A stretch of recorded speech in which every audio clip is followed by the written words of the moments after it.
Hein? La question est claire, non? Très bien. Vous avez compris ma question? Toi avec la kippa. Tu as compris la question? Ouais. Comment tu as succédé, toi, je parlais? Ouais. Bizarre, quoi. Bon.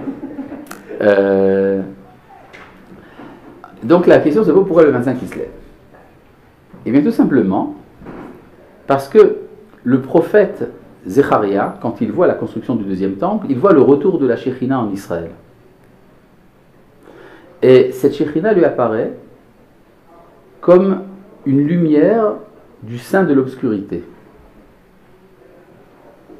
Et donc, les prophètes ont décidé de fonder le temple le jour de la fête des Lumières. Vous avez compris? C'était parce que c'était la fête des Lumières. De quelle fête je parle? La fête des Lumières, c'est très simple. Vous savez qu'il y a dans la Torah un commandement qui est d'amener les bikurim, les prémices, au temple. Les prémices, c'est quoi? Les premiers fruits. Quels fruits? Hein? Les 7 espèces qui grandissent en Eretz Israël, n'est-ce pas? C'est-à-dire si c'est un pommier ou un poirier, rien à voir. Mais si c'est par exemple de la vigne, alors on amène les premiers raisins. Des figuiers, on amène les premières figues. Jusqu'à quand est-ce qu'on peut amener les bikurim? Jusqu'à Sukkot. Jusqu'à Sukkot, c'est au cours de l'été, vous avez des figues, vous avez des raisins, vous avez des grenades, vous avez des dattes. Toutes ces choses-là apparaissent à ce moment-là. Vous avez des... Et puis, il y a un fruit qui n'apparaît sur les arbres qu'après Sukkot. C'est quoi? L'olive. Les olives ne poussent qu'après Sukkot. Qu'est-ce qu'on fait avec des olives dans l'Antiquité? De l'huile. Et à quoi elle sert l'huile? À éclairer et à frire. N'est-ce pas?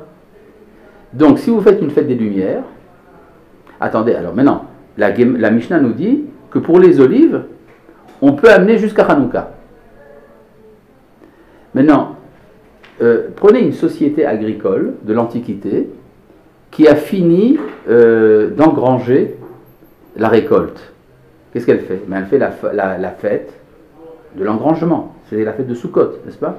Pour ça qu'on appelle Chag HaAsif, la fête de l'engrangement. Quand on a fini la récolte des olives, qu'est-ce qu'on fait dans une société agricole? On fait une fête. De combien de jours? 8 jours, comme Sukkot. Et quel sera le thème central de la fête? La lumière et des beignets. N'est-ce pas? Et comme ça se passe en plein hiver, qu'est-ce qu'on fait? On reste à la maison. Qu'est-ce qu'on fait à la maison quand on est coincé? On joue avec la toupie. N'est-ce pas? C'est-à-dire qu'il y avait une fête agricole dans l'Antiquité qui était une fête des Lumières.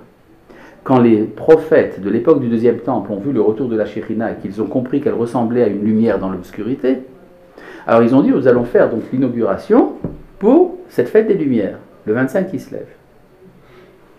N'est-ce pas? Oui. Quoi? Quand quoi? Quand est-ce qu'elle a commencé? Ah, très bonne question. Dis-moi, tu as lu mon texte là-dessus? Probablement, hein? Oui, je pense. En fait, tu triches. Tu triches. Hein? Pour les autres, c'est très sympa. Mais je sais me débrouiller tout seul. Bon. Quel serait le premier homme à avoir fêté la lumière le 25 qui se lève? Hein? Le premier homme, n'est-ce pas? Donc Adam Arishon. Tu connais le texte de la Gemara qui parle de ça? Il y a un texte dans la Gemara qui nous dit que le premier homme a péché à Rosh Hashanah, et puis il est éjecté du Gan Eden, et il voit que les jours se raccourcissent. C'est-à-dire chaque jour, la nuit prend de plus en plus d'ampleur. Il se dit, c'est bien embêtant, c'est probablement à cause de mon péché. Il ne connaissait pas la rotation de la Terre et tout ça, enfin l'inclinaison de l'axe. Il disait, c'est à cause de moi que le monde est plongé dans l'obscurité, et c'est son retour au néant, au tohu vabohu. Très embêté, il fait un jeûne. il jeûne, il pleure pendant 8 jours. Et puis après, il arrive au solstice d'hiver. C'est quoi le solstice d'hiver? Le plus court de l'année, c'est quel jour? Le 21 décembre. Donc il arrive au 21 décembre.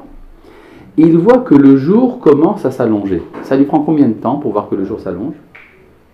On ne voit pas ça tout de suite. Ça prend 2-3 jours. Donc il arrive au 24 décembre. Et il se dit la Gemara, ah, c'est donc l'ordre de la nature.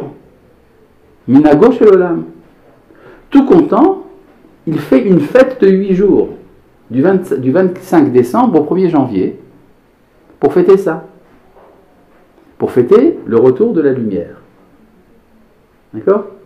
Cette fête est devenue après, chez les Romains, les Saturnales. Mais cette fête était connue dans l'Antiquité, chez les Grecs aussi, on faisait ça. Et donc il y a eu, et la Gemara nous dit, lui il avait une intention pure, mais les Goïms en ont fait de la Avodah Zarah. Maintenant, dans le calendrier juif, ça tombe quand le 25 décembre? En moyenne, dans le 25 qui se lève. Il est évident que lors de la première année de l'histoire, c'était la même chose. Donc c'était le premier à avoir fait la fête de Hanouka ce jour-là, c'était donc Adam Arishon.